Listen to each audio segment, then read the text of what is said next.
Hi, everybody. We are live again. Something big happened today. Mikel Arteta was coach of his first game ever in the Premier League. Who wants to dive in first?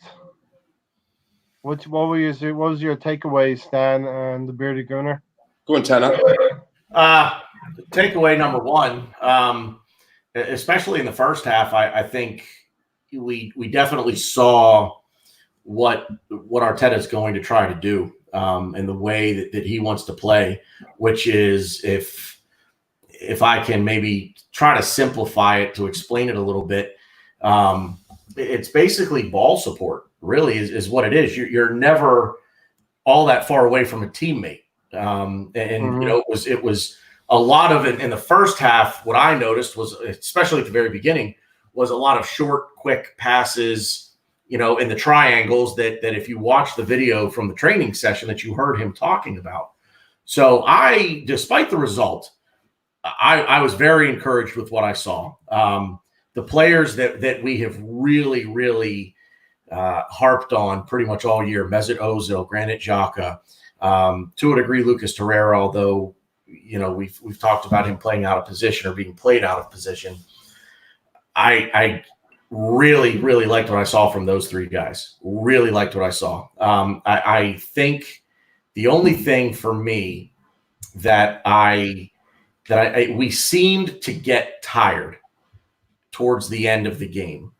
I don't know if that's true or not. We just didn't seem to have the legs at the end that we had at the beginning. We weren't quite creating at the end the way we created at the beginning. I really thought we looked dangerous going forward. I think we were on the front foot for the better part of the day. I think at one point the commentator announced possession is something like I think we were at almost 2/3 possession, like 61%, something like that. So a bit of bad luck on finishing. I actually just tweeted out to Craig, who hosts the Same Old Arsenal podcast more often than not. He said, I don't know what we did to the footy gods, but boy, I would love for somebody to tell me so that we can repent and ask forgiveness, because it just, certain instances with trying to finish, we just seemed snake bit.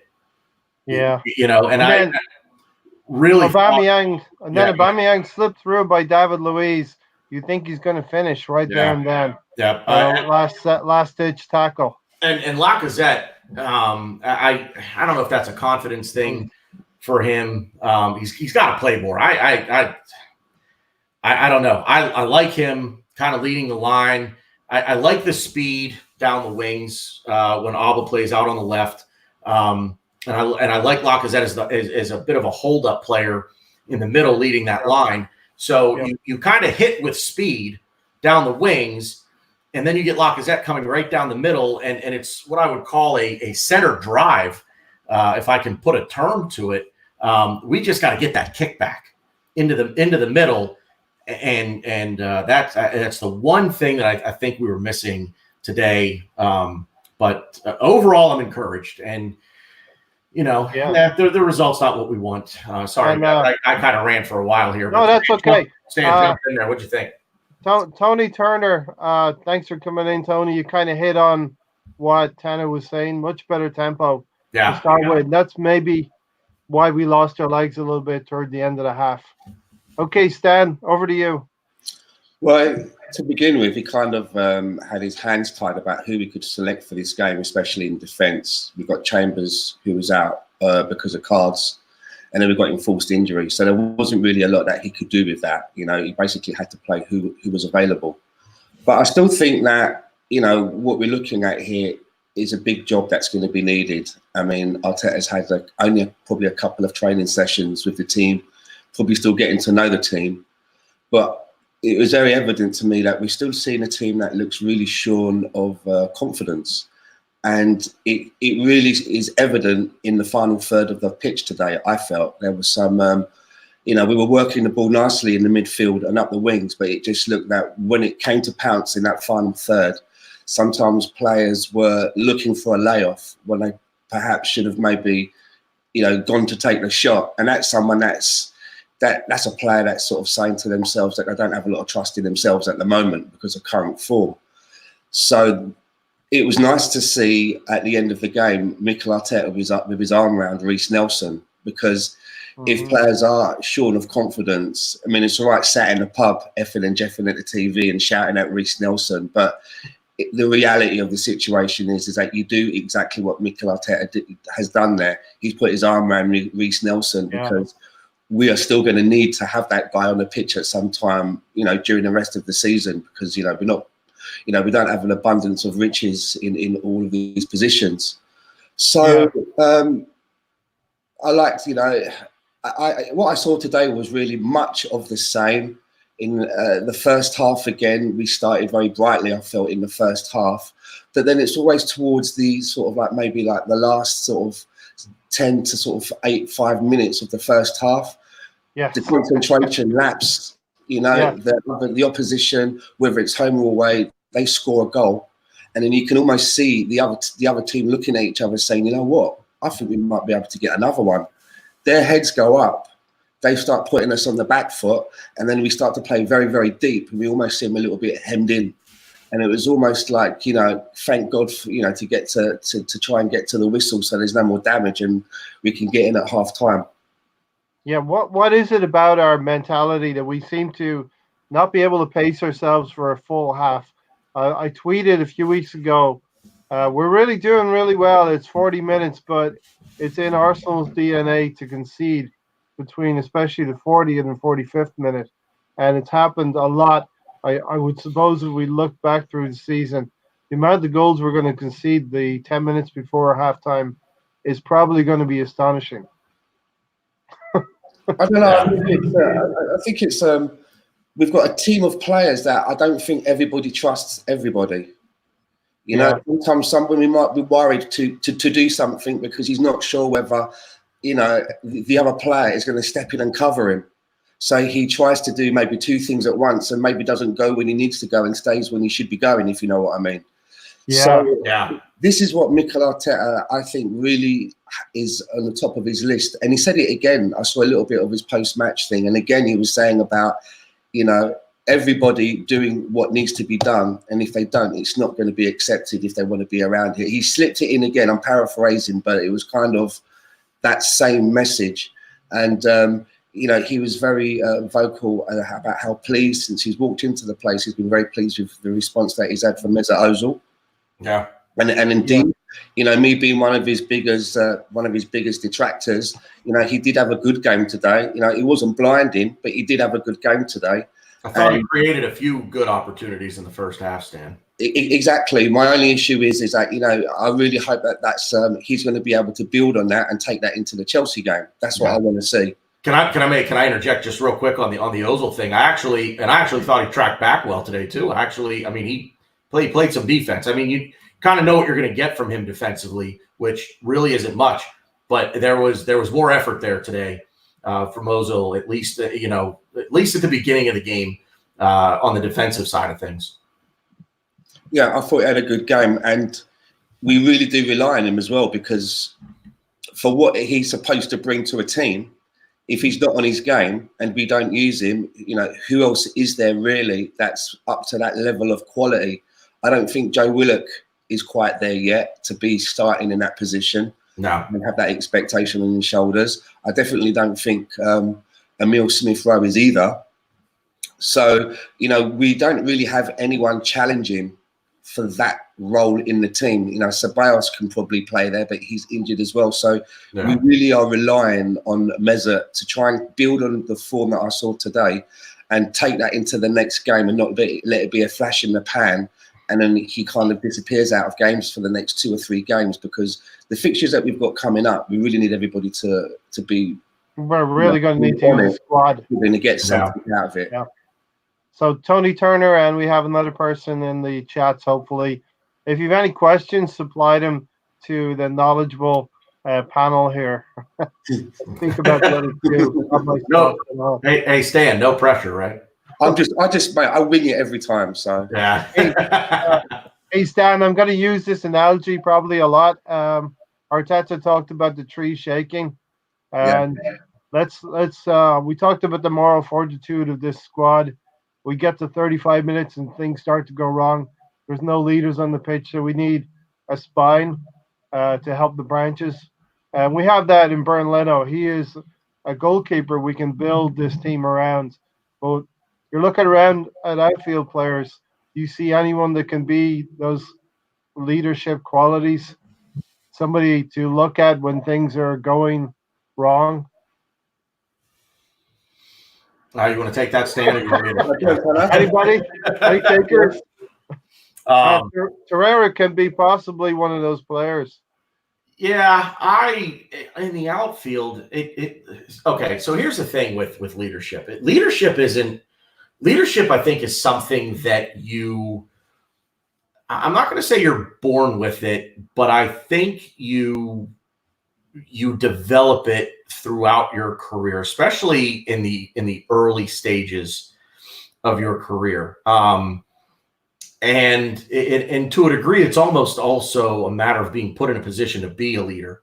And sometimes you find yourself in a club where your leadership hierarchy is pretty much in place. And so I think that's kind of what we have here is a bunch of guys, a bunch of players who really didn't find themselves in those positions at other clubs.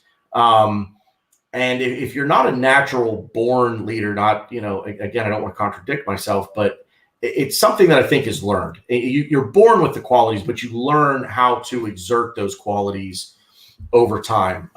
It's not something I think can be taught. Is kind of what I'm saying with the leadership. So the answer to the question, Ray, outfield wise, maybe a few. Tony just said Chambers. I would give Callum Chambers a decent shout. Yeah. This is going to be an unpopular opinion, but I do think that Granit Xhaka has leadership qualities. I think one of the biggest problems with Granit Xhaka was his performance on the field, and a lot of fans, I think, tie your captain to being the best player. And that doesn't have to be the case. So if you accept that Granit Xhaka is not going to be your best player on the pitch, and yes, he was prone to mistakes and egregious mistakes that would lead directly to goals for the other team. But I do see something in there. That being said, this is basically a waste of breath because he will never wear the armband for this club again, and he may not even be here come the end of January. So otherwise, I Lacazette. I think Hector Bellerin has some leadership qualities. Kieran Tierney, if he could ever stay healthy, that kid has it written all. That kid has captain written all over him. I feel like that'd be it. I feel like Tierney just got to the club, so he doesn't feel like he can throw his weight around. No, sure. You got to be part of the fabric before you can be the captain, maybe. Right. You got to kind of fit in first before you can rise above that to be barking out orders. But hopefully when he can get some consistent play under his belt, when I say consistent, I don't mean performance. I mean just being healthy and playing consistently. I think he'll get more comfortable with that because I think you can see it in his game right off the bat. I think you can see the leadership qualities that Kieran Tierney has. Right. I think Tony Turner's talking about Granit Xhaka. I still don't see what he offers on the pitch leadership-wise.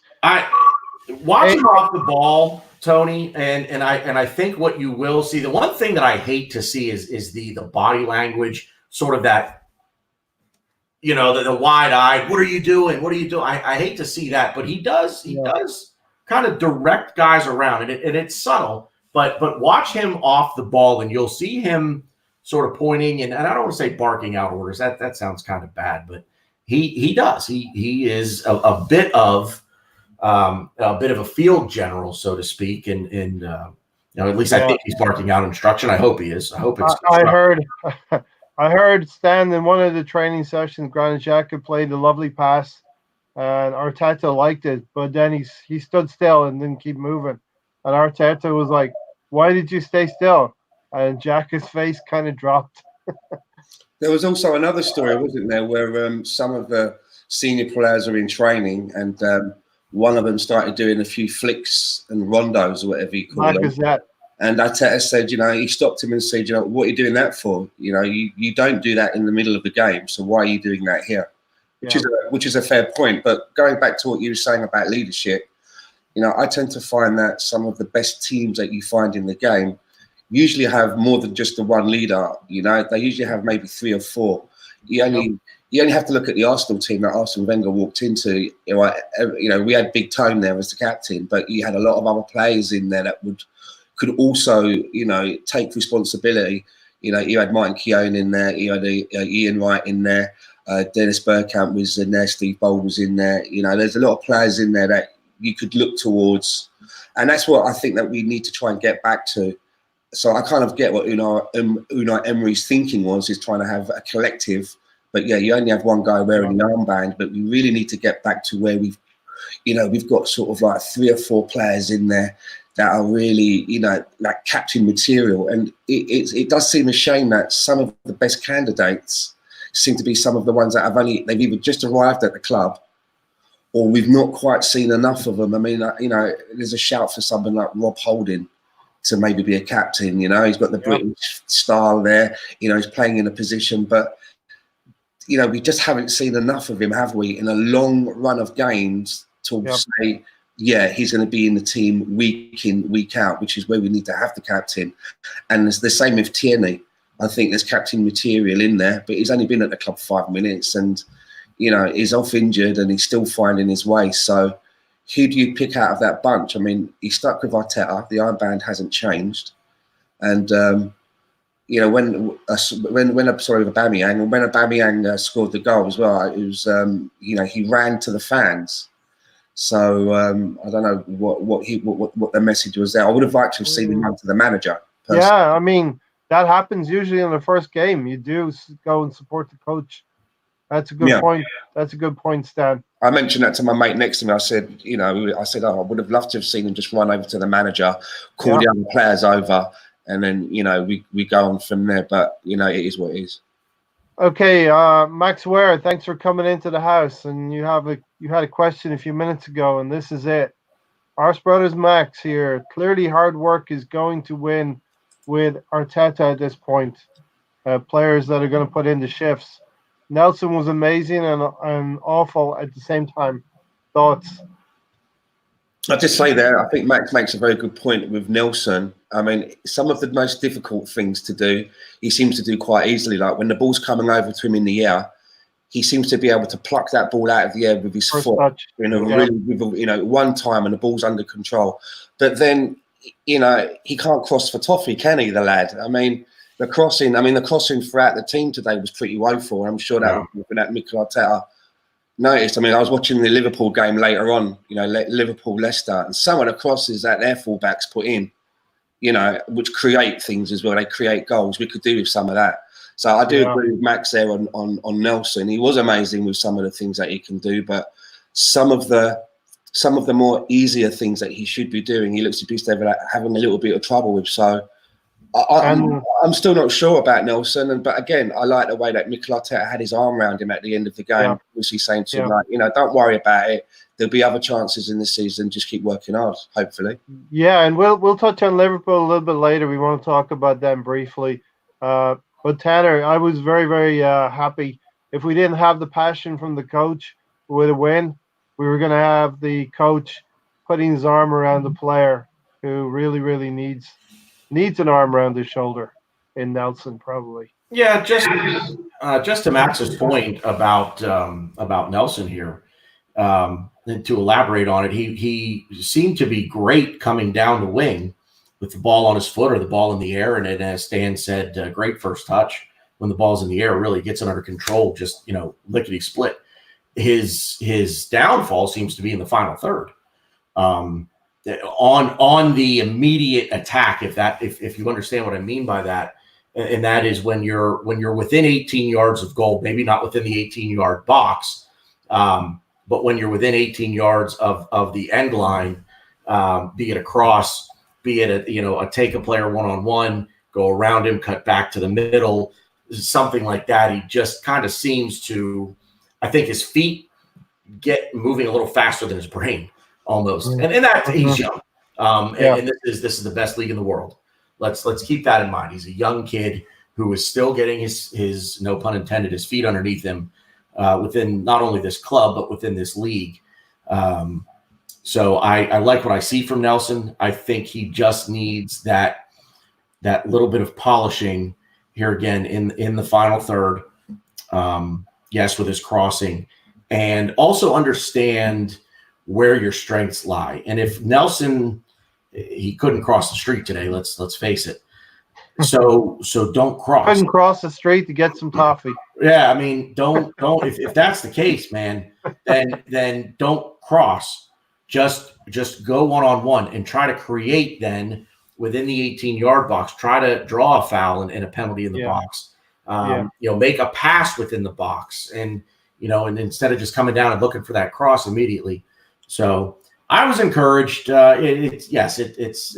It stinks to see the final product after all the great work that got put in from Nelson, but I that's something that'll come in time. And Ray, to your point about Arteta keeping his arm around him, that's encouraging to see, man. And that's one of those where you just get the sense that Arteta knows he's going to be here for a while and knows that he's going to have these players for a while. So it's building that relationship with those players. And in a way, it's very much what I think Wenger did when he first got here, in coaching up the players in those small little moments where maybe one of the broadcast cameras captures it. If you notice when Willett came on, what's Arteta doing? He's coaching him up on the touchline before Willett comes on the field. That's great to see.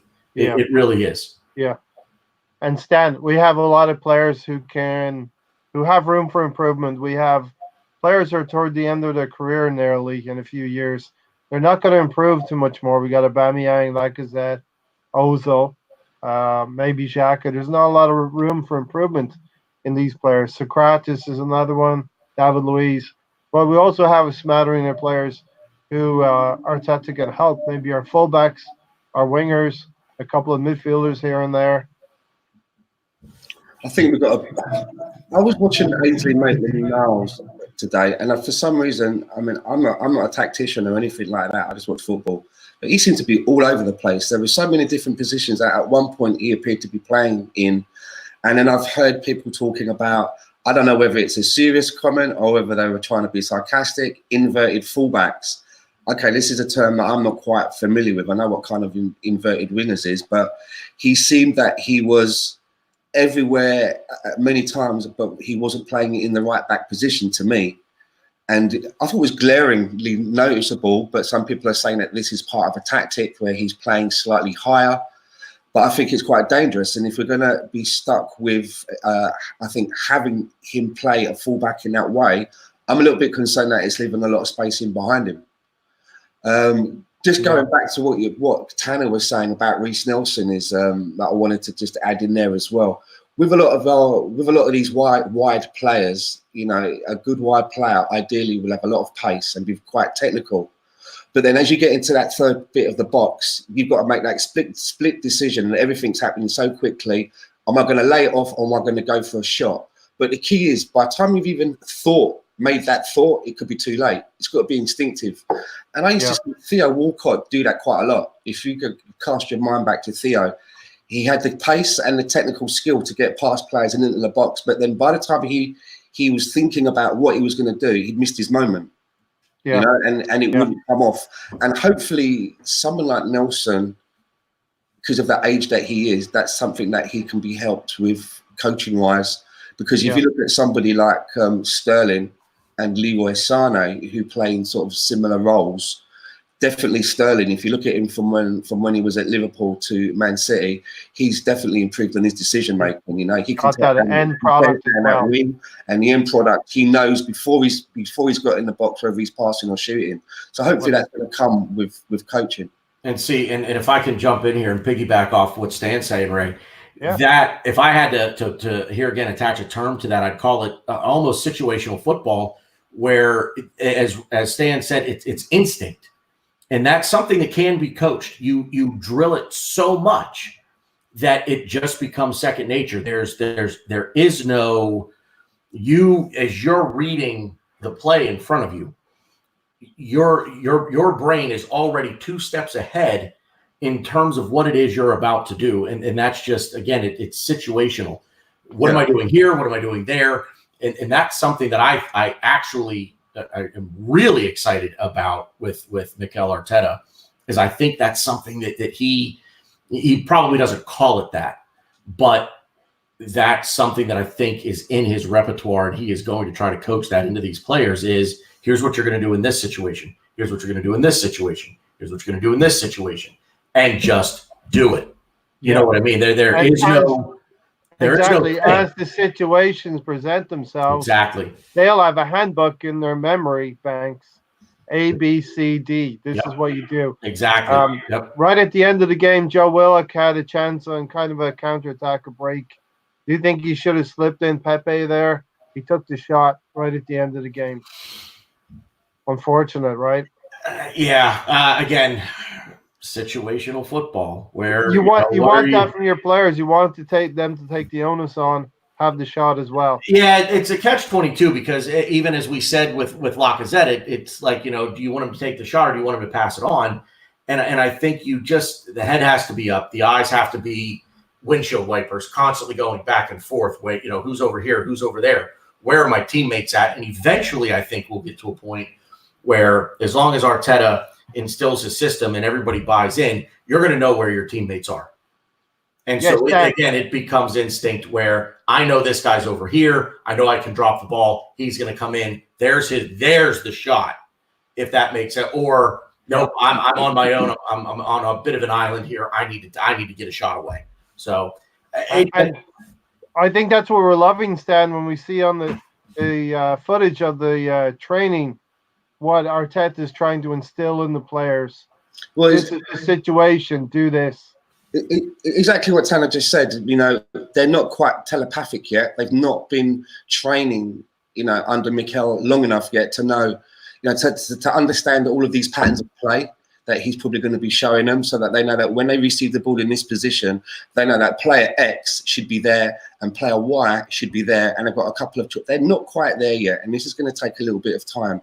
So we're still kind of, in a way, playing with 11 players that aren't quite a team yet. It's still going to be a little bit disjointed. Exactly. And until they have more training sessions under the belt and get into the Arteta way, we're going to have to put up with, at times, looking like we've got 11 individuals out there trying to play football like you did at school. You didn't know tactics. You just all ran after the ball.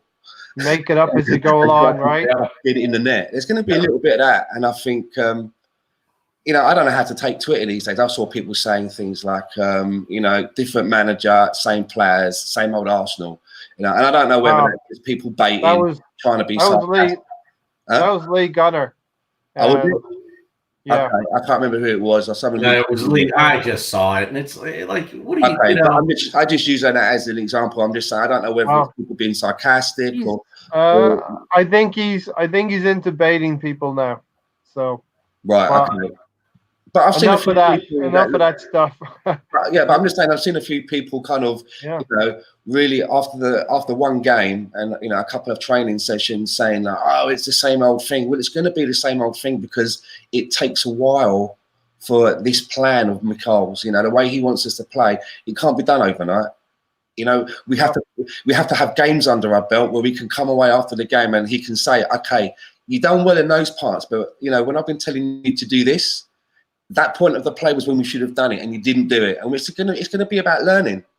It's a process, right? It don't come overnight. Well, and let's keep in mind too, how many training sessions has he had? 2, 3, maybe? 3, maybe 3, 4. 3 at the most. I don't think he's had any more than 3 when you think about it. We went Saturday at Everton, so Monday, Tuesday, Wednesday, and then we played today, or Sunday, Monday, Tuesday, Wednesday. So if we trained every day, he took 4 training sessions.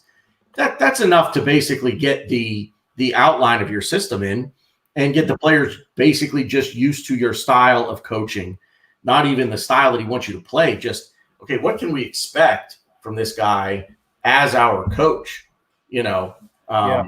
So, like Stan said, it's not going to happen overnight. It's going to take time. And if you don't see the positives in Mikel Arteta, then in my opinion, those are just people that want to be miserable. Yeah. As my grandfather said, they'd bitch if they were hung with a new one. And just to follow up on that, if you can't see the positives and they're not literally, glaring and flashing in your face, then just look a bit harder. Look as hard as you can. And even if it's only like a small grain, use it as a positive and try and, believe that maybe in a year's time, we'll be sitting here talking about how, we've just gone on a run of whatever many games and, player X is doing really well. Who knows where we're going to be in a year, but it's Christmas. Yeah. It's Christmas. We should be happy, right? Right. Yeah. Yeah. We're getting to a new year as well, right? So we should be looking forward and be thinking anything's possible. And I'm starting to think about what I'm going to do over the weekend on the podcast to, bring in the new year and what we can look forward to next year. And it's got to be positive stuff.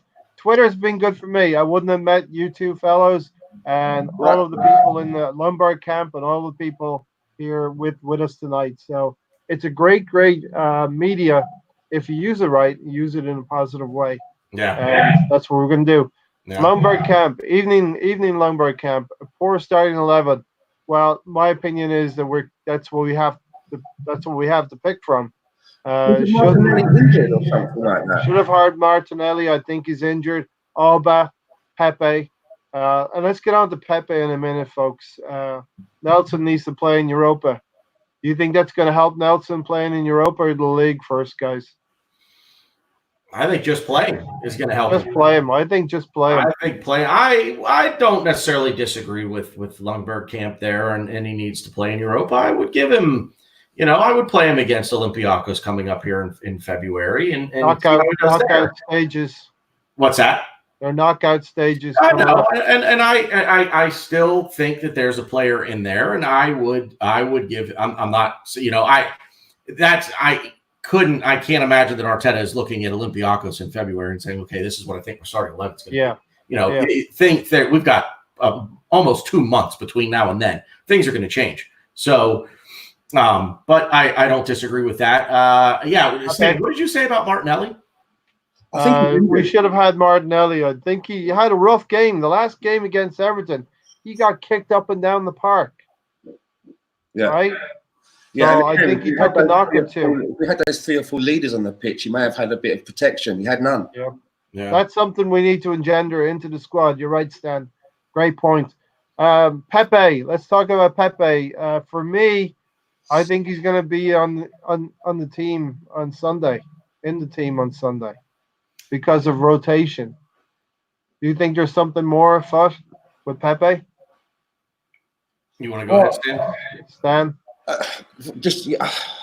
It's hard to think that if you're Mikel Arteta and it's your first game, you try and pick all of your best players. Now, on paper, he's supposed to be one of our best players. He's the most expensive signing that Arsenal's ever spent money on.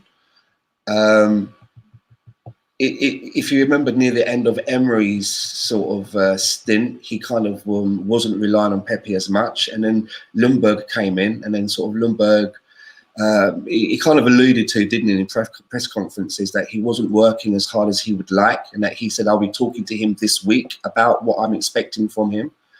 And now Pepe's now onto his 3rd Arsenal manager, if you think about it. And Mikel Arteta had a few days training. We're all on the same amount of managers ourselves. But he's left him out. So it's not a fitness thing, because if he wasn't fit, he wouldn't be on the bench, right? Right. He's starting with a player. It's not like we've got a player who's more experienced and more sort of wiser to the world than Pepe in that position. He's starting with Nelson. I have to say that when it got to half time, everybody where I was watching this match was saying, yeah, he needs to. If I was making a change at half time, I would take off Nelson now and bring on Pepe. And he didn't bring on Pepe until about, what was it, that 80th minute? About 80 minutes, something like that. He was only on for about 10 minutes. So I don't know what the deal is. I thought you guys might enlighten me. Is it a case that we've got one of these players that doesn't train very well, that can play? Yeah. A little bit like Vieira used to be. But if that's the case, it doesn't sound like Mikel Arteta is the sort of guy that will carry a player that way. It's very difficult, Tanner, because we've had players in the past who don't train very well, but put the product out on the field week in, week out. Maybe Pepe's type of player that Arteta needs to get to understand a bit more. He seems to me, without knowing him very well, to be an introverted person. He seems that way. Yeah, he seems that way, and he might need the arm around his shoulder. Kind of like in a Nicholas Anelka way, do you mean? Yeah, I'm getting a little bit of that. Maybe less of the sulkiness, but yeah, you know. And Arteta's got to find the way to unlock his talents. Are we seeing something with Pepe? And this thought just kind of came across my mind today. Is some players play themselves into the role of the super sub, but when they start, you don't get a whole lot from them. But then all of a sudden, you give them 20 minutes, 30 minutes, maybe 15 minutes, and in that short, less is more kind of thing. Players are tired, legs are tired. A player like that comes on. Is Pepe playing himself into a role where he could be that super sub that if you start him, you don't get what you get from him in the last 20 minutes of a game when he comes off the bench? I can take that one first, Dan, if you want. I just think Pepe is more adept at being a counter-attacking player at inside right channel that he did so well with Leo last year. And Arteta needs to find a way to speed the transition through midfield, get him some quick ball, and go from there. So in some ways, he's going to have to adapt his game as well to be more of a hybrid of Aubameyang and Lacazette. What do you think, Stan? Well, Emery even tried playing him straight through the middle on a couple of games as well, didn't he? Yeah. As well. Yeah. I kind of felt sorry for Nicholas Pepe. I mean, he's a young lad. He's probably one of his. I've said this before. It's probably his first time away from his mum in a new country with a new language, and Emery didn't really help him. He kind of played him as a striker a couple of times, which just didn't work flat out. And then when he finally, after his bumpy start, he scored those 2 free kicks. And I remember that game vividly where Emery was slumped in his chair, wasn't he? When the last sort of free kick went in, instead of, pumping his fist and looking vindicated, he looked like, he looked like a guy that had just been resuscitated on one of them electric shock things. Whenever a heart attack and they bring you back, he looked like he'd just been brought back from the brink. And then the next game, I was fully expecting Pepe to start. You'd think that if you were Nicholas Pepe, you'd be thinking, like, okay, I've got 2 goals here. I want to build in this. And he had him on the bench. And I reckon that must have made him question the manager's decision. But what do you super sub? I don't know. I mean, I just looked, just as I said it, I saw Lundberg Camp's exactly the most expensive sub of all time. 70 million is a lot of money for a super sub. Yeah. We're not in them leagues, are we? Surely. Tony has a good comment here. Pepe and Martinelli has been getting murdered this season. So the reputation Martinelli's been building has gone against him a little bit as an 18-year-old. He's playing up against tougher fullbacks probably in the league now. And, of course, Pepe having that wonderful season last year. He's a marked man as well. He's been targeted a couple of times by Cresswell, which, Tanner, you were there live for.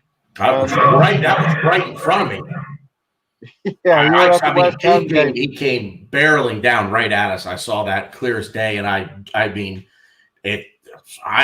almost leapt a tall building in a single bound and onto the field to run at the ref. Like, what are you doing? Yeah. I mean, by all accounts, he's a bit of a tough kid, though, isn't he? I mean, when he was playing over there in Brazil in the lower leagues, he was always playing, above his years. Mm-hmm. From a very early age. So, but I mean, yeah, again, if we had a bit more of a team reputation where we don't tolerate our teammates getting kicked about all over the pitch, maybe there wouldn't be so much of it going about. Someone like Patrick Vieira just wouldn't allow it to happen. Yep. Lichtsteiner was useless. Yes, last year, Lichtsteiner was useless, but I did like the shithousery. And he would protect his teammates. He wouldn't have any of that going on. That's such a big thing to see that guys have to play for one another. Yeah, and that's what we still and when I say still, that's not a dig on Arteta. He just got here. It's not that. It's just they don't play for each other. They're not a unit. We're not. We're not, and that's something that Arteta is going to have to instill in them. Is hey, look, you've got to do this for the guy next to you. The fans and do it for the fans and do it for the badge, but you got to do it for the guy next to you too. And I know Arteta has talked about taking a yellow as a midfielder in dangerous situations. That's just part of the game these days, Lundberg camp, Pepe would be top goal scorer in the league under Klopp, no doubt in my mind.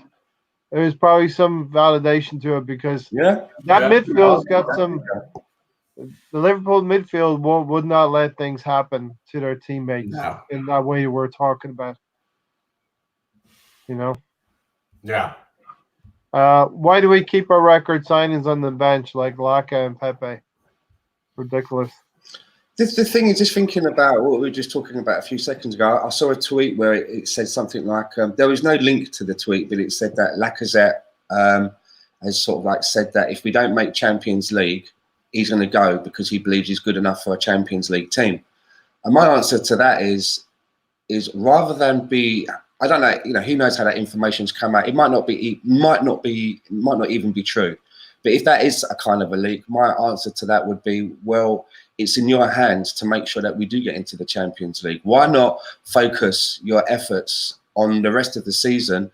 And, if we can't make the top four, try and help us win the Europa League so that we can get into the Champions League. And if we don't meet them accomplishments, then that would be the time for him to maybe make an announcement that is the reason why he wants to leave. But until then, just button it. Just do your job. Don't agitate. I don't understand why you feel the need to. It's agitative talk. Now, as I say, there was no links in the tweet. It could just be somebody just making it up. But there is a lot of this agitation, right? The Xhaka situation. I was reading that him and his PR people are saying, well, we've told Arsenal the deal. We want to go there. We want to investigate this for billing thing. We want to go to Germany. But Mikel Arteta is coming out saying that, he's really looking forward to, using and working with Xhaka until the summer. What else is he supposed to say? What else, until it's a signed deal, Mikel Arteta. Until he's not an Arsenal player, you got to back him up. Yeah. You've got to say, he's an Arsenal player and he's got, what's he supposed to say? I fucking don't like him. And whether he goes or not, I'm not going to pick him. Well, you know what I mean? Yeah. He's trying to make the guy feel welcome so that if the deal breaks down, he doesn't feel under any, intimidation for still continuing to try and give 100% for the team. So I don't get all that. Yeah, that's the one thing about, man, just the things that you read on Twitter. And again, I think I've said this before, but European media journalists, you just hear so many things. And again, I go back to, my neighbors, cousins, dogs, boyfriends, sisters, we'll just keep going. Same country then. 6 degrees of 7 degrees of separation, Kevin Bacon, whatever, and said this and they just run with it. So I put very little stock anymore in what I hear coming out of European media. I've seen the Xhaka reports of like 28 million to Hertha Berlin in Germany. Again, until it happens, till I see the announcement on the website, on the Arsenal site or Hertha Berlin site. And it seems to me he made his mind up to leave right after that Crystal Palace game when everything went south. Sure. Without an apology anywhere, Stan. And I think 40 million euros would be a good return. We'd be actually making a profit, right? Yeah. Yeah. We got it for like 35.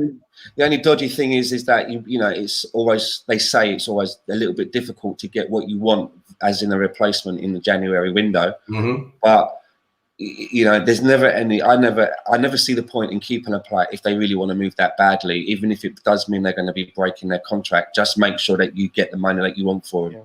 Yeah, I think I will say. I mean, despite what I said earlier about the little bit of leadership skills or ability that I think Xhaka has, I think he needs to go.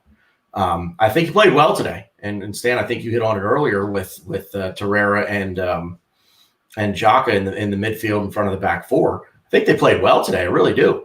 But I think Xhaka needs to go. And if you get 40 million for him, that's a win. I'll drive him to the airport to get 40 million. For the club to get 40 million, I'd drive him to the airport for 40. I just worry there's no, as bad as it is, there's no other combinations that seems to work alongside Torreira as well as Granit Xhaka. Make of that what you will, panel. Ray, you cut out there for a minute. I'm sorry. Say that again. I missed it. I don't think there's any other players that can combine with Torreira as well in midfield. As Xhaka does? As Xhaka. Unfortunately. And that's a sad indictment of our squad in midfield. You remember in the Wenger days, we had too many midfielders. Yeah. Yeah. I've always felt Xhaka and Torreira or Guendouzi and Torreira works a lot better than Xhaka and Guendouzi. Yep. There's something about them that's too similar. I really thought this was a good game today for those two players, for Torreira and Xhaka. And I will say this, I go back to last year, Liverpool at home was one of the best games that I thought those two played together. And they just, for some reason, just couldn't seem to reignite it. And today it seemed to pick back up again. So, look, we've got a week to the January window opening.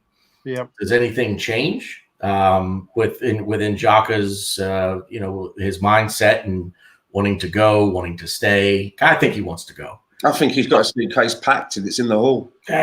He's ready to move on.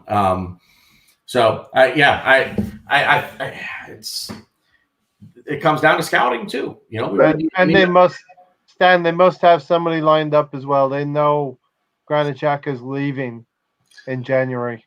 Well, there's been talk that Arteta. I love the way they wrote it. Arteta has demanded that he wants a midfielder and two defenders, and another one. He's demanded a midfielder and a defender. But the thing is about that when you see those kinds of stories, that tells me that a conversation has been had, and recruitment in January is something that I think that we're going to see.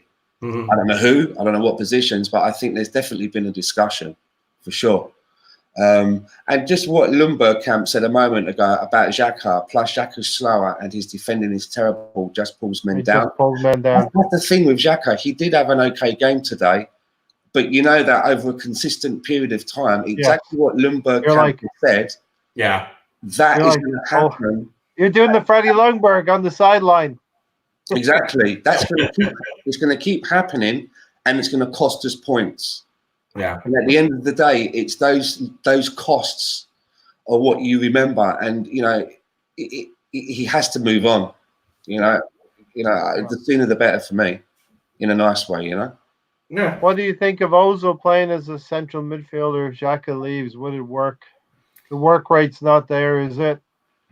Ozil's not the same player that Xhaka is. If we're gonna be a possession-based team, it could work because Ozil is quite good at retaining possession, but he's not going to get the ball back for you. Right. And Ozil's not he's not the long passer. I don't think that Xhaka is. He's more of a create in space with a guy close to him, a teammate close to him making a run. Ozil can thread that ball through, whereas Xhaka is good at switching the play, but whether it be from back to front, whether it be from left to right. Xhaka's very good at switching the play. That's not Ozil's style. Ozil's more he's more creative in his own half of in the opponent's half of the field rather. That's more his forte. I don't see Ozil filling in where Xhaka does. So, I just don't see that. Rabiot, I saw him on my Twitter timeline, but where is he now? What is he doing? Adrian Rabiot? Oh, Rabiot. He's still he moved to PSG. Isn't he a free agent still? Is he? I thought he was still at PSG. Yeah, but I think he's a free agent. So to Tony's point, we could maybe go after Rabiot. I've been hearing that that's a player that I'm looking it up right now. That if you see me looking away, looking at my phone here, I'm looking him up right now. There has been talk of Arteta wanting to bring him in on loan in January, where straight like that's one of the first signings he wants to make. Thanks, Tony. Sitting on the bench at Juve. That's right. He went to Juve. Actually, yeah. And listen, if any of you are in the chats want to come on the podcast, drop me a DM at Arsenal Circle. We'll get you on a podcast. Some of you seem like naturals in the comments. All right, let's talk about the game really briefly. What happened for the goal against? We were trying to play down the left-hand side. Saka loses the ball. Yeah. Torreira doesn't track the midfielder. The ball gets cut back. Yeah, go ahead, Stan, if you want to jump in on that. Well, I mean, we got our defense is really makeshift at the moment, right? We've got I would say we've got 3 players, key players that we'd rather have in there. 4. You could say Klosenak and Tierney both out. We've got Hector Bellerin out, Chambers out, right? So there's not a lot he could do there, to be fair. Yeah. And I think that's why the team picks itself, Stan. Yeah, much. we're really suffering in them fullback positions for me. Mm-hmm. And I know that it's an area that Mikel Arteta is aware of, because there's that story about where he wrote a report for Pep Guardiola when they played us, and one of the areas that he focused on was a weakness in our fullback areas. So he's aware of it. He's had meetings about it. So, but there's not a lot he can do. So. To me, there has to be at least a loan come in January that can play at, maybe either right or left back as a utility player. But I mean, I said this on Twitter the other day. Who plays at fullback position for our under-23 team? I've never heard any names mentioned. I'm not aware of. I couldn't tell you who it is. The only defenders I can think of is Zach Medley and what's his name, the one Pleguezuelo. Pleguezuelo is gone. We sold him in the summer. Okay, so I have no idea who else is available in defence that looks like they could cover. Be right back. Keep talking, folks. Be right back. Do you know the situation of fullbacks at youth level, Tanner? Are you aware of anything? I've not heard yet. You know what? You hit Zach Medley. It's the only name that I've heard down there in the U23s, and I think he's primarily a center back. I don't even think he's a fullback. Just thinking back now, even over the last few seasons, when you think of, you read reports about our under-23s, we seem to be producing a lot of midfielders and attackers. Yeah. But we don't seem to see anything coming through by way of a defender. We have not seemed to be able to develop a defender from the ground up since I remember. Yeah, it's really hard to remember. The only one that, if you think about it, have we developed a defender that's come through our academy after Hector Bellerin? Because even though we got him, he was with us as a kid, right? But I mean, has there anyone else ever come through? I can't think of any. Am I missing? It's really difficult to develop players coming through. Really difficult. Well, and the thing with 1 in a million coming through into the first team. The thing with defenders too is this, especially, and I think especially center backs, are players that tend to come into their own more in their late 20s. I really think if that, and that's the thing, is it is a position that you need a lot of experience with playing. Strikers can come into their own when they're 20. Gabriel Martinelli's 18. Look what he's done. But defenders, by and large, I think develop later in their careers. Their peak is really probably the 27 to 31, 32. I'd go as high as maybe even 34 if they're athletic enough to take care of themselves. 35 years old. That's where you get. That's where their primes are in terms of their career. So again, developing defenders, you're not going to see a defender. I just don't think you're going to see a defender come out of the academy, even at 23 or 24, that's going to just step right into the team where you say, that he's it. It's going to take some time.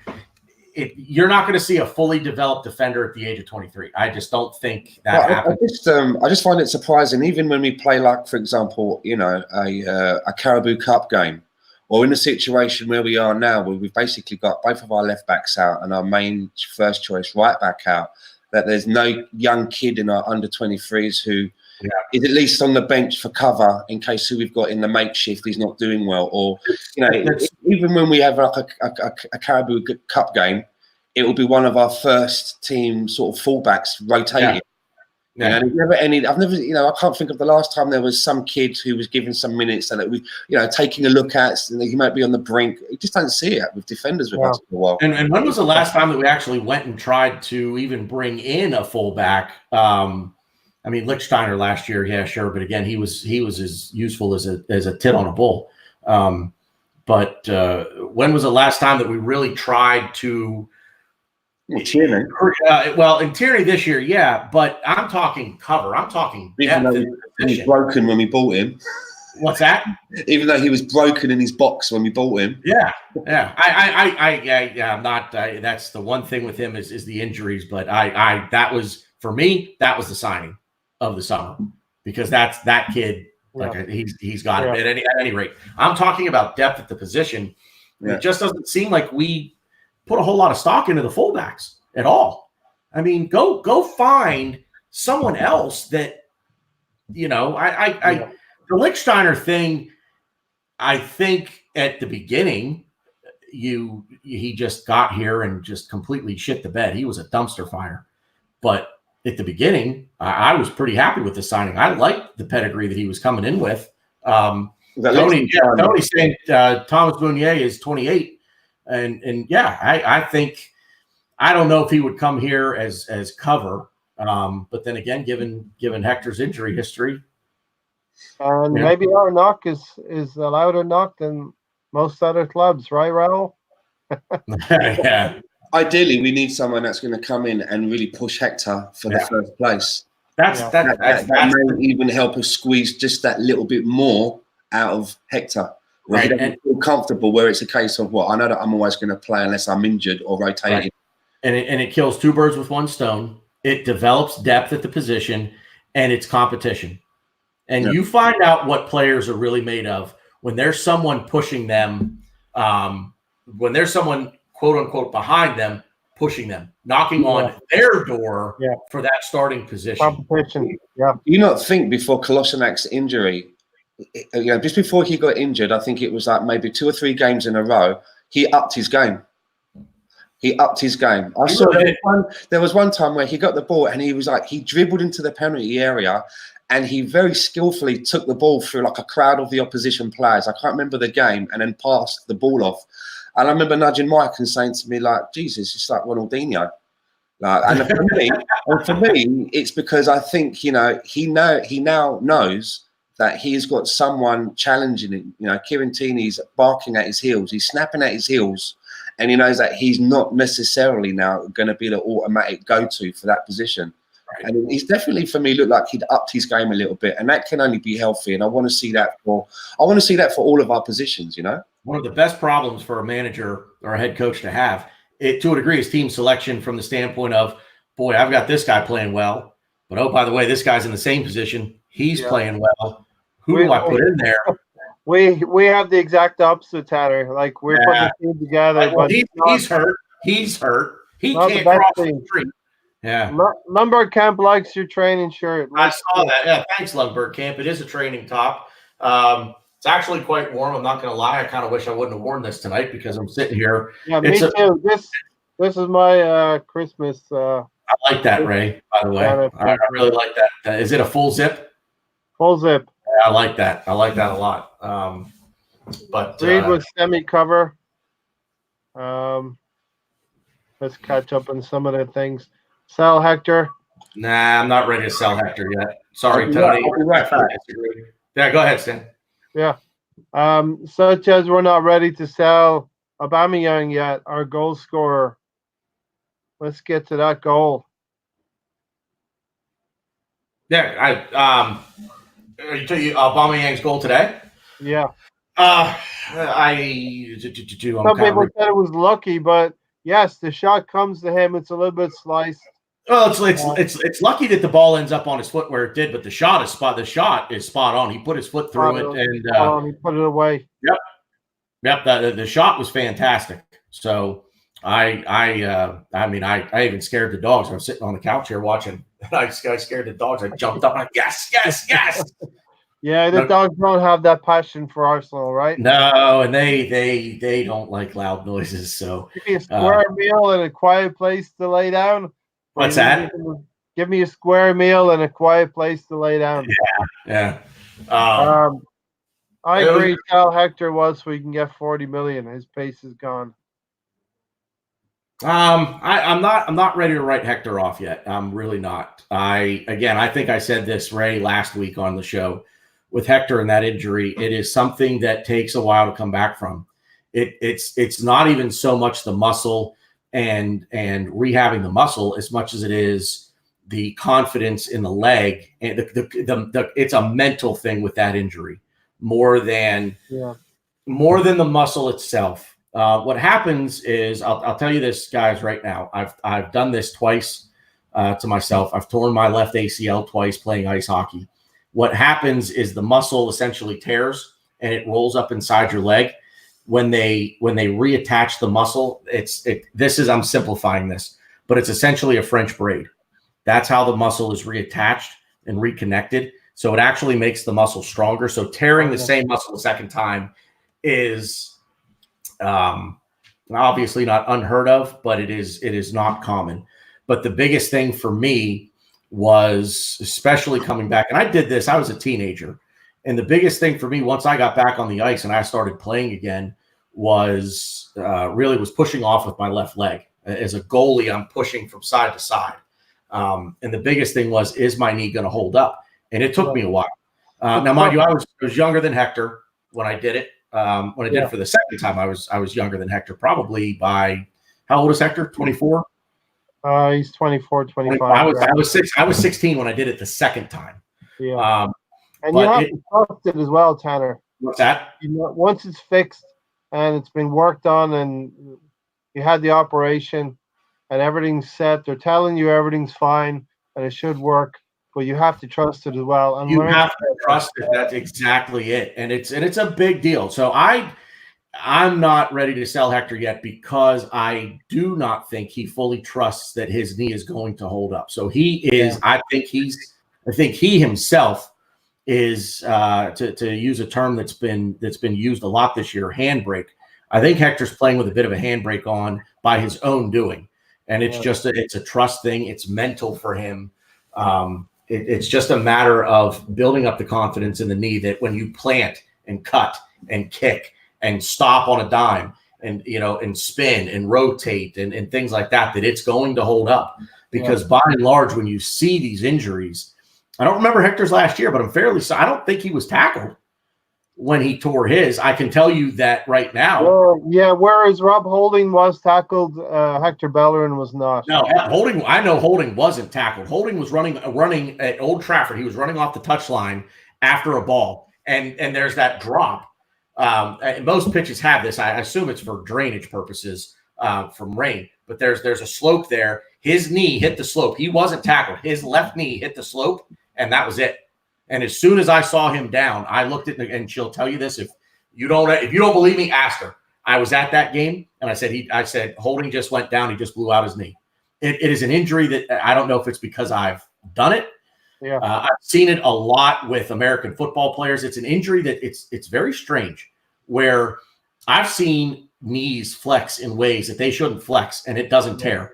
Meanwhile, here's a guy who just literally plants his foot in the ground, and it just gives out. And it's a very strange injury in terms of the way that a lot of them occur. So, I never liked that slope off of the pitch at Old Trafford. I don't understand that at all. Not at all. And you got a short run to the boards. Yeah, well, I guess I get it if it's for drainage purposes, but why? I don't know. In this day and age, man, who was that done his shoulder in for us? Who was it?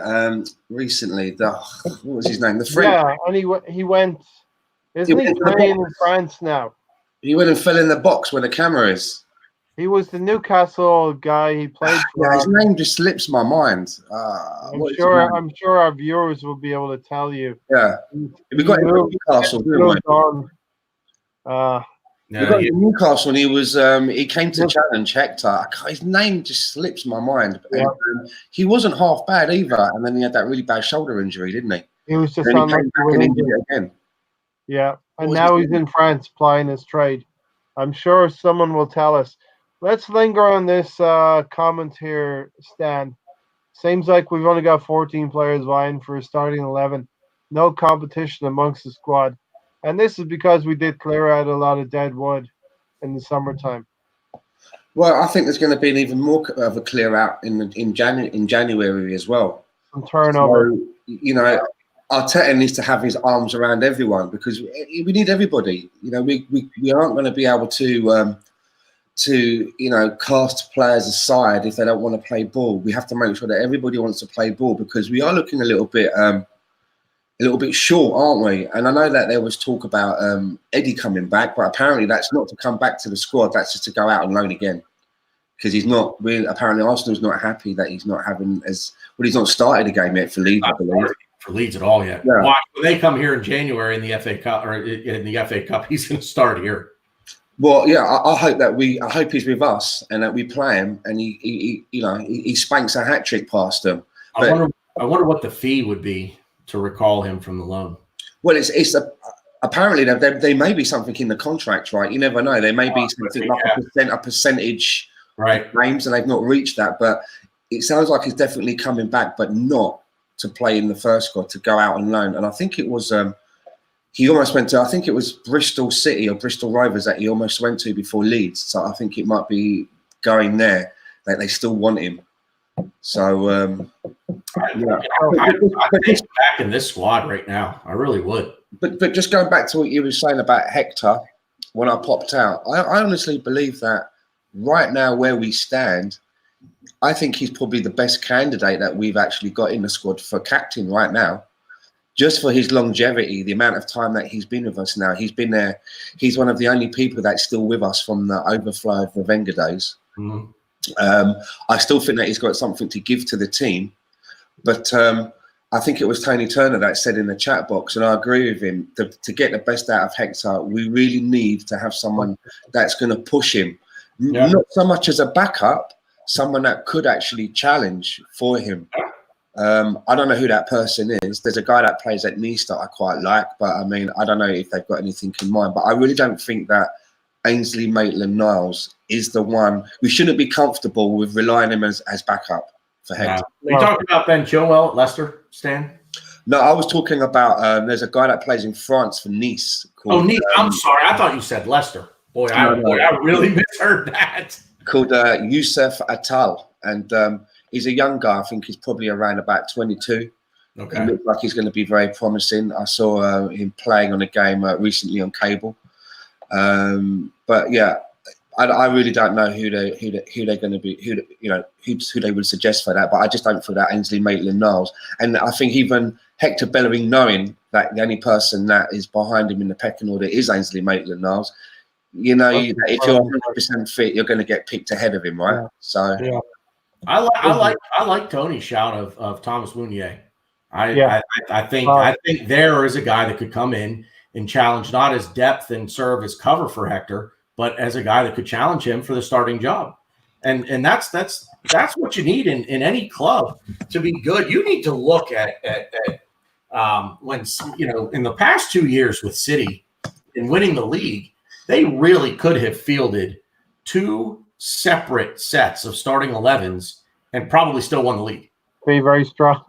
I mean, think about the players that they had in reserve, and that team probably still would have won the league, for crying out loud.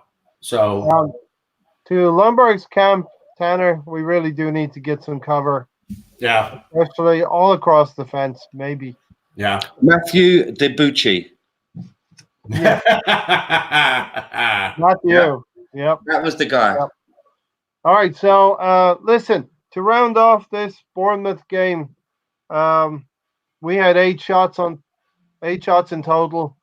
2 of them on target. One of them was the goal for Aubameyang, 6 off target, and our opposition only had one more shot. So we're getting better. We're starting to balance the scales. Back from Watford days, nightmares of Watford.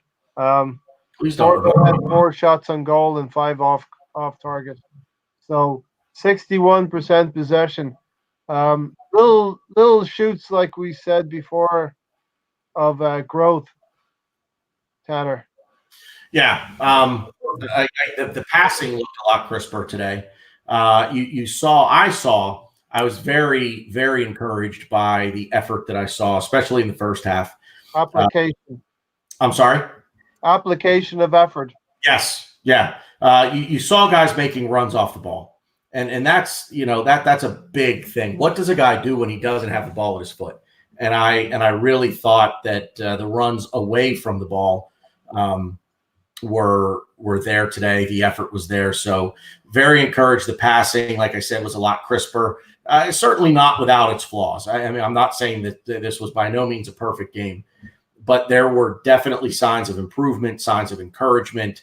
And I think it's just, I actually kind of like that we have all of these fixtures coming thick and fast, as they say, because I think it's going. There's a pro, there's a con. The pro is it gives us an opportunity to really build our style of play. It gives Arteta a chance to really build his style of play. The con is you don't get the training sessions in, because no sooner do you play one game than you've got to warm down, then you got to train, then you got to travel, and then you play a game. Yeah. So good thing. Yeah, it is. I do like that for right now with the new head coach. So 2 big games coming up. Stan, your final points on Bournemouth and overall Arteta-ness. One of the things that I like is that, not only the zippiness in the passing, but we were passing the ball forwards, because there's been too many games where I've watched Arsenal move and gradually work the ball up the pitch to get just sort of like towards the opposition's box, and then someone will kick the ball back, and then that next person will kick the ball back. And I'm like, well, why did we bother? I don't play American football, but it's all about yardage, right? What's the point in moving the ball all the way up towards the goal, and then when you get near, you just kick the ball backwards? Again, that's a lack of confidence in players not wanting to be the one who's going to go for the shot and maybe puts it wide and gets the collective all from the crowd, But I noticed today that, as you say, players were running into space, which is always a good sign, and the ball was moving forward a lot more than it was moving backwards. So, little baby steps, right?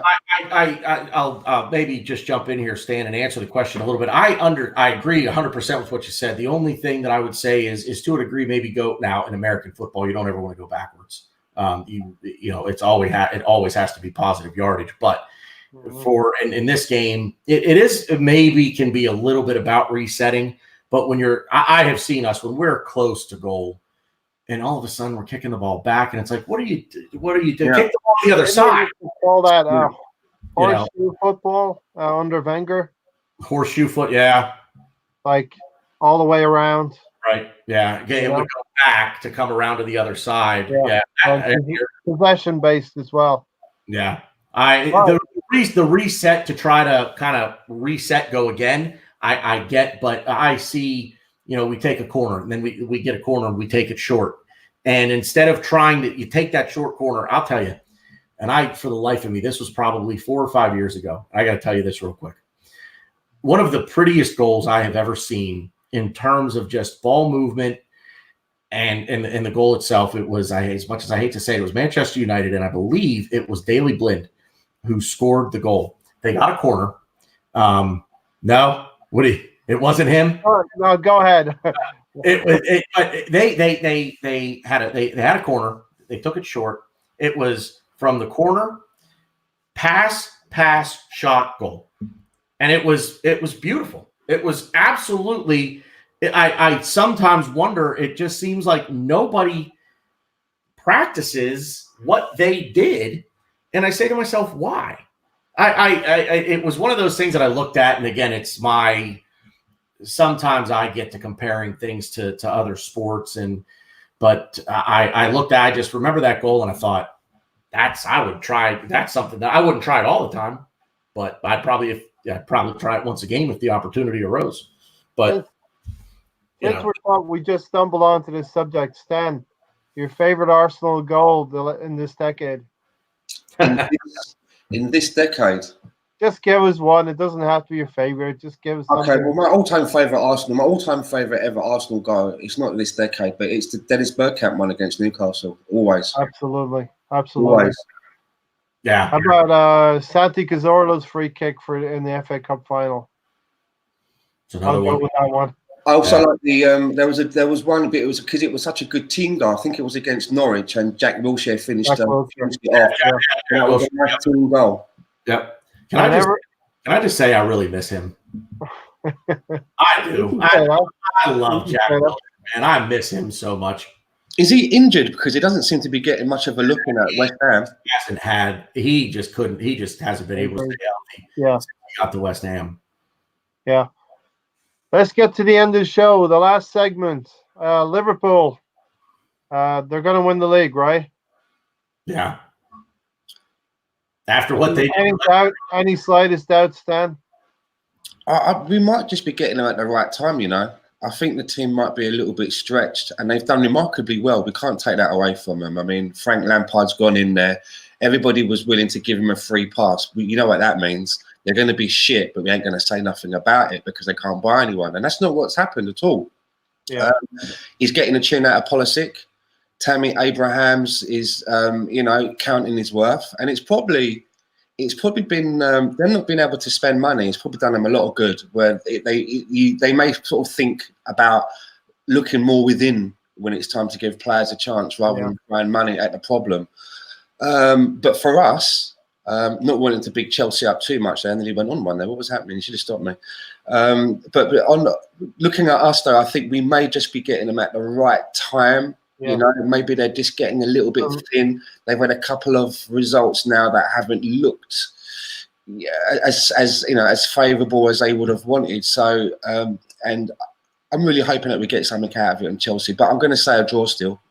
Still going to go for a draw. I want to win that game. If any out of those two games, if I want to win one, it's the Chelsea game because we pegged them back a little bit more. We're not getting top four, but we need to keep the gap close. If we win on Sunday, we're 3 back. We're 5 points back if we win on Sunday. Yeah. 5? I thought we were 3. I thought we were going into this. Oh no, we were 9. I'm sorry, I was thinking we were like 8 points. I think right now. I thought we were 7 back. I'm sorry. Yeah. No problem. Longberg camp. I don't like Drew anymore after May. So while I appreciated his scorpion kick back then, but yeah, that's. I don't appreciate him. He tarnished his reputation with us in that Europa League final. Stan, can Liverpool go unbeaten? I bloody hope not. Give me a constructive. Don't give me hope. Give me a constructive answer. The thing that worries me, I don't think that they will. You know, there's 38 games to play in the league. You know, if we get into like around about 30 games and they're still unbeaten, you know, it's gonna have my attention. When we get to about 36, 37 games, if they're still unbeaten, then I'm gonna be like majorly concerned. We're 36. I was just gonna say that we're number 36 for them at the Emirates. Well, I mean, what I don't want to see happen is if they, you know, because what will happen is they'll go unbeaten, and then the conversation will be who did the unbeaten better. You know, it's not going to be that we've been unbeaten. They are. Then there's going to be the debate of, well, who done it in more of this, who done that. You know, I just like having it that. Well, there's no argument because it's only us, and I like it that way. I now know what the 1972 Dolphins feel going into every NFL season. Yeah, true.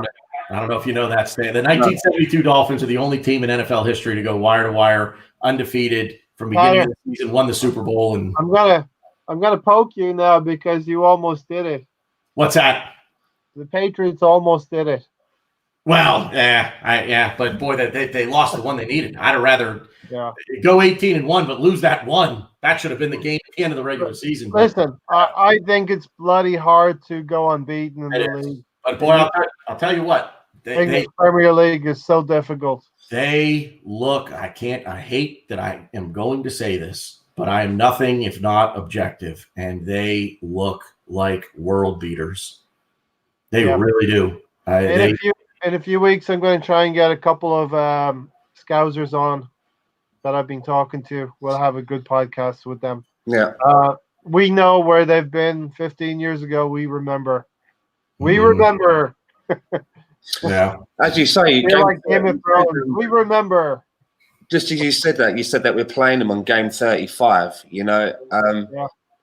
I think if Mikel Arteta's got his head screwed on, a couple of days before that game, we'll get everybody into like the media conference room, and he'll just stick on the DVD, the 89 DVD, and to show them that it can be possible to nick, to get something out of a Liverpool game that's supposed to, that's the favourite. That everybody in the land is looking at and thinking that these are the favourites. It can be done. I mean, that's got to be a great G up to show some of those younger lads and some of those, some of the ones that maybe have been abroad and don't know the story as well. The longer they go without losing, the more difficult it will become, because the media will get a hold of it. That the world will seem to just start closing in on them with every match, and it'll get a little bit more. I think just the law of averages. I don't think they do it. Or they're going to be so far out in front they just get really relaxed. Forget about the fine details. Could be. Let's face it. With Liverpool, and I've said this to a few of my Liverpool buddies, buddies of mine that are Liverpool supporters, and they have said they don't care at all about Champions League. They'd rather go out in the group stage and in the Premier League and than anything else. And they've told me that they're not worried about going undefeated at all. They want to win the Premier League. That's all they care about. It's been 30 years, Dan. How many actual games is it now? Because their run is from last season, right? How many games now is it that they've been unbeaten, that they've not been beaten? What are we looking at? When was their last loss? Was at City last year, wasn't it? That's going to be harder than Matthew Debussy. But I mean, if it was like in a proper season, is it 38 games, or is it still not 38 games, or more? I don't think it's 38, because I think their last loss was in the spring at City, and I think that game was in February last year, I want to say. So I don't think it's been, because what are they right now? 17 wins, 1 draw, no losses, or 16-1. I don't know how many. Yeah. I don't know. I don't know exactly how many they played this year, but I don't think it's been 38 yet. Okay. Good. Yeah. At Lombard Camp, we were unfortunate not to win the Champions League. That's just football. Jens Lehmann and the sending off, unfortunately. Liverpool has the best ownership groups in sports, and we have the worst. Liverpool, by the way, 18 played, 17 wins, 1 draw. Yeah. That's phenomenal. This season. So, no, they didn't play. They haven't played another 20 matches since that. I think they'll lose at least 1 game. Lombard Camp, I predict 1 loss on the record by the end of the season. Still have to go to City. They still have to go. They still have to come to us. That I call it hope, call it whatever you want. They got to come here. Man. And that game, if it does come to the Emirates, that would be electric. I'm going to throw one out. I'm going to throw you guys a curveball real quick. I'm fairly certain that they have to go to the bad part of North London. Yet, still, I think they do. Who do you root for? I know who I'm rooting for. Yeah, I'll cross that bridge when it comes to. I know if they're still undefeated, and I think they go to. I always go for what's best for Arsenal, and to maintain the invincible tag would be a good thing for Arsenal. I would thinking about it. It would be funny for Bants, wouldn't it, if it was actually Liverpool? Them lot across the road that actually saved the Invincibles' reputation for us. Flip it the other way around up at Anfield. I'm Liverpool all the way then. I will play it from the standpoint of where are we in the standings? Where are the scum in the standings? because I'll look at the here and the now. The Invincibles, it's a nice feather in the cap. It really is to be the only one. But I worry about the here and the now more than I worry about that. Probably that's just the way that I am. I'm a what is directly in front of me, not what's 2 weeks in front of me or what's 15 years behind me. Yeah. So and what's in front of us is Chelsea, Stan. Yeah. But what Lundberg Camp says just here, that would be the fairy tale, though, wouldn't it? That we are the ones we just shut that shit right down. The invincible stuff, we just shut it down, and that would be brilliant.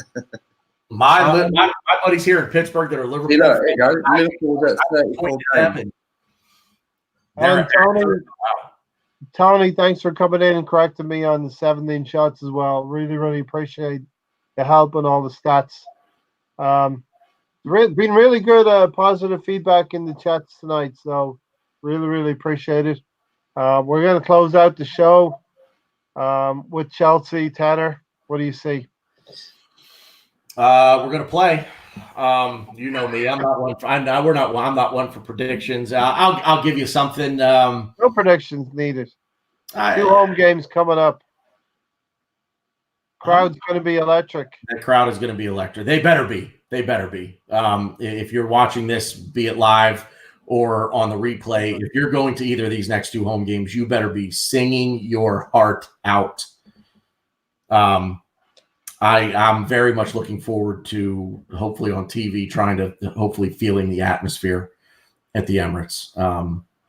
The English Premier League with coaches seems to be getting younger now with Lundberg. Mm-hmm. Not Lundberg, with Lampard and Arteta, Eddie Howe, Solskjaer, Stan. What do you think about Chelsea, Stan? I think Laka's injured. Well, again, I'm going to go for a draw, but I don't mind if it's a draw as long as it's a really well played game. Where if it's a draw, we walk away thinking, we almost had that, but the team played really well. So that it's a platform that we take into the Man United game. I would like to see us take a lead just to see what the mentality of the team is like with a lead. Do you get the feeling that if we get a lead, and it's just been, I feel like other than West Ham, it's just been so long. But look at what we did to West Ham when we leveled. Then we just went. Imagine if we get a lead in the first half against Chelsea at home. Could we score 4 or 5? I just feel like that's the way this team goes, where you get the crowd. We get the crowd behind us, and the sky's the limit.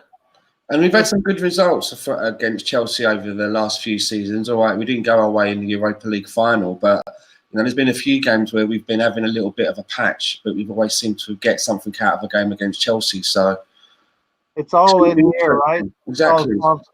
It could be interesting. I mean, he's going to have Chambers available to him. I don't know if Hector Bellerin's going to be available. He was in some of the training videos this week, so it looks like he could be back. So. And maybe Martinelli as well. I don't know what's happening with Ceballos. Is he almost back? Almost. I know he's training. And Rob Holding too. Rob Holding should be close to being back fully fit. Thanks for coming in tonight. Really appreciate both of you. Everyone in the comments, if you like what you're seeing, smash that like button. If you're new around here, consider subscribing. And this has been Stan the Man from Vancouver. Catch Stan on Twitter at StanTheMan68 and the Bearded Gooner, Tanner, both Twitter and YouTube. He's got his own YouTube channel as well. Go support him. Check him out on Twitter. You want to call out anything, both of you? Any announcements? Anything? No, good. I'll plug the Alan Smith interview. Still haven't set a date yet, but on my YouTube channel, just search Bearded Gooner on YouTube. I am going to have Alan Smith sometime after the turn of the new year. That is Smudge. Scored the first goal at Anfield in '89 for the Arsenal. He has agreed to come on and do an interview with me on my YouTube channel. So stay tuned for that. I will tweet out all of the details on that. That's some good stuff, Tanner. It would be remiss of me not to mention Gooner Holic. Rest in peace. Yes. The Gooner, I did not personally know him, but reading all of the comments, all of the podcasts I listened to, he sounded like a very, very great great person. Yeah, we lost a good one. We missed a good one. I've listened to some of his earlier podcasts when he used to be on Arsblog on a sort of a semi-regular basis, and then also as a guest on a Bergkamp Wonderland. And I always found him very insightful. And I've never seen anybody have a bad word to say against Gooner. And as you say, we lost a very good one there. I've spoken to him a couple of times on Twitter, very briefly. It's sad when things like that happen. We lost a good one. Especially this time of year. Yeah. Gooner family lost a good one. Let's just leave it at that. We are out of here. Rest in peace. Yeah. Goonerholic. Thanks, guys. Cheers.